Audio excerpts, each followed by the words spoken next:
Does your BDSM scene ever feel clunky or awkward, but you don't know why? Or maybe you're so nervous about doing something wrong that you can't find your rhythm and lead your sub into subspace? If that's you, you're not alone. Many new dominants face these challenges and more.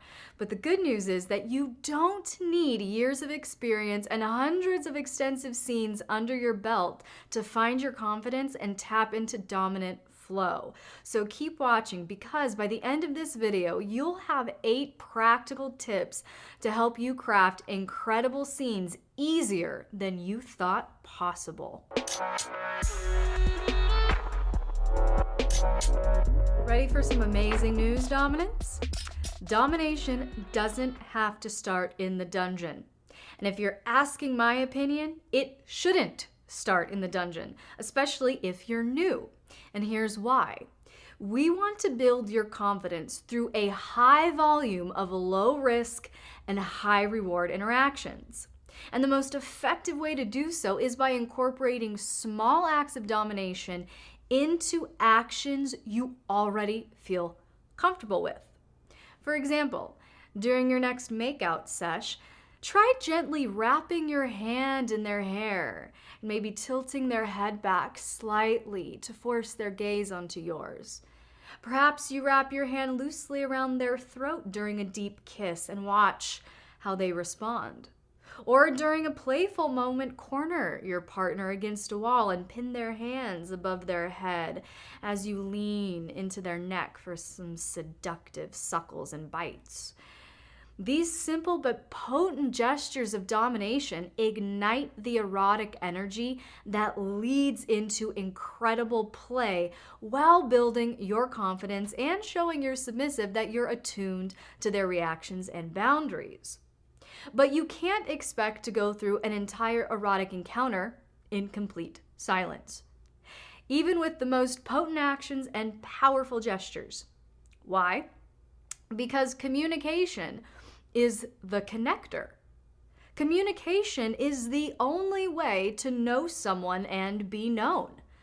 Awareness and observation are powerful tools, but without communication, we exist in our perception, our assumption, without considering our partner's reality. This is why erotic communication is a vital part of dominant expression. And the key here is to start small.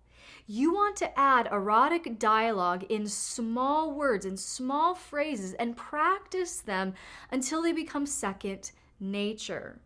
So start out by incorporating simple phrases like, "Good girl, good boy, come here. I want you to," fill in the blank. And even referring to yourself by your preferred honorific. "Daddy misses his baby girl," or "Are you going to be a good slave for mistress?" The more you practice these small words and phrases, the more natural they will feel. Then, as you feel more comfortable, gradually expand your dialogue to include commands, affirmations, teasing questions, and even complex tone combinations like the 200 examples I give you in my erotic communication bundle on Patreon. This incredible bundle also includes 35 erotic ways to deny a submissive, a 12-step dominant communication guide, plus 4 full-length erotic stories that will demonstrate just how to take your dirty talk to the next level. Just go over to patreon.com/LXerotica to get instant access. As we discussed in part 2 of this series, it's important to create a mental map or general framework for your scene. But over-planning can lead to a rigid, rote, and highly cerebral experience, far detached from any sense of eroticism or emotional excitement. And that's why you need to leave space for organic moments. All right, maybe your sub reacts unexpectedly to a certain sensation or a phrase lands particularly well. Being able to pivot and lean into these moments allows you to amplify their impact. And the sweet spot here will differ for each dominant experience, comfort level, etc., but you want to feel simultaneously supported by your framework, but not boxed in by it. Your scene outline should be flexible enough to allow you the freedom to flow with any organic energy or exchanges that arise that add to your excitement as a dominant as you flow through your scene. Great scenes are built on understanding, both of yourself and your submissive. So start by reflecting on what kind of dominant expression you naturally gravitate toward, as we discussed in my video, How to Find Your Dominant Style. Do you enjoy physical activities like restraining or pinning down? Or are you drawn to psychological dominance like teasing or commanding through words? Knowing your strengths and natural interests allows you to lead authentically. And equally important is learning your submissive's preferences. So pay attention to their body language and feedback during play. Do they melt when you pin their wrists during a kiss? Do they shiver with excitement when you add a firm edge to your voice? This kind of exploration helps you adapt in real time and ensure the scene feels deeply personalized. Not every scene requires a heavy emotional investment or advanced skills, and those are the scenes you want to explore as a new dominant. Opting for beginner-friendly scene themes, as we discussed in my video, 12 BDSM scene themes for incredible play, allows you to play without the pressure of perfection. Exploratory, trial, playful, and role-play scenes are all low-stakes but high-reward options, enabling you to explore your new role and power dynamic without feeling overwhelmed or paralyzed by performative pressure. Even the most seasoned dominants make mistakes, but what separates the novice from the master is how they handle these missteps. You see, confidence isn't about perfection.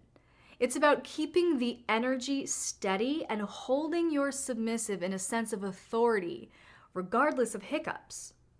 For instance, if you accidentally fumble while untying a knot or forget the next step of your plan, don't freak out, don't panic. Instead, use the moment to your advantage. Laugh it off with a cavalier tone and say, it seems you'll be stuck here a little longer. Or improvise with a distraction like commanding them to hold still while you decide what to do next. Your calm reaction will reassure your submissive and keep them in a relaxed, open place, held by your leadership. If nerves creep in, focus on small, deliberate actions. Slowly wrapping your fingers around their throat while maintaining eye contact can exude power even if your mind is racing. The key here is projecting control externally while allowing yourself the time to process and re-strategize internally. BDSM scenes are often very physically and emotionally demanding for both dom and sub, but proper preparation ensures you can sustain the intensity while keeping your submissive safe and cared for. So keep some essentials like water and small bite-sized snacks within reach during play. For instance, after an intense impact play session, offering your submissive a sip of water while gently brushing their hair back can reinforce the nurturing side of your dominance. If a scene runs longer or includes prolonged or intense stimulation, small pieces of chocolate or fruit can prevent lightheadedness or fatigue and prevent premature crashing. Emotionally, know that your submissive will likely feel very exposed and very vulnerable after a scene, so be ready with soothing aftercare items like a heated or weighted blanket, arnica cream, or their favorite snack and stuffy. Anticipating these needs shows your submissive that their well-being is your priority, which will only add to their sense of safety and deepen their devotion. No one starts out as a master, and that's okay. The key to improving scene flow is embracing the process of practice, reflection, and growth.